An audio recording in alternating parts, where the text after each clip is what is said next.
Filsafat ontologi adalah cabang filsafat yang mempelajari tentang hakikat keberadaan, realitas, entitas, dan struktur fundamental dari alam semesta. Fokus utama ontologi adalah pada pertanyaan-pertanyaan mendasar seperti, apa itu ada, dan apa yang benar-benar ada di luar sana.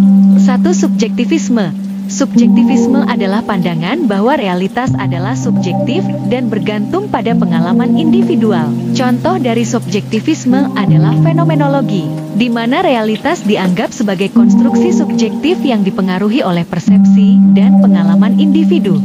2. Objektivisme. Objektivisme adalah pandangan bahwa realitas adalah objektif dan independen dari pengalaman individu. Contoh dari objektivisme adalah realisme ilmiah, di mana realitas dianggap ada secara independen dari persepsi manusia dan dapat dipelajari melalui metode ilmiah. 3. Idealisme. Idealisme adalah pandangan bahwa realitas tergantung pada ide atau pikiran, bukan materi. Contoh dari idealisme adalah idealisme berdasarkan pada pemikiran Plato, di mana realitas yang sejati adalah ide atau bentuk yang abstrak, bukan objek konkret di dunia fisik. 4. Materialisme. Materialisme adalah pandangan bahwa realitas terdiri dari materi atau substansi fisik. Contoh dari materialisme adalah materialisme ilmiah, di mana segala sesuatu dijelaskan oleh sifat-sifat materi dan hukum-hukum fisika. 5. Dualisme. Dualisme adalah pandangan bahwa realitas terdiri dari dua substansi yang berbeda, seperti materi dan pikiran. Contoh dari dualisme adalah dualisme substansial Descartes, di mana ada substansi materi dan substansi pikiran yang saling terpisah. 6. Monisme.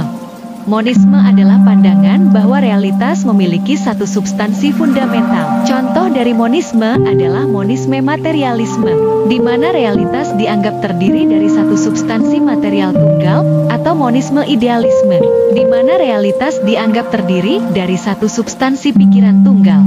Dalam kehidupan sehari-hari, ontologi dapat diterapkan dalam berbagai konteks, seperti ilmu pengetahuan, agama, dan filsafat. Misalnya, dalam ilmu pengetahuan, realisme ilmiah adalah contoh ontologi yang menganggap bahwa realitas dapat dipahami melalui pengamatan empiris dan metode ilmiah. Di bidang agama, idealisme spiritual dapat ditemukan di mana realitas terkait dengan aspek spiritual atau keberadaan metafisik. Dalam konteks filsafat, subjektivisme dan objektivisme dapat digunakan untuk memahami perbedaan antara pandangan pribadi tentang realitas dan realitas yang objektif. Salam damai dan waras.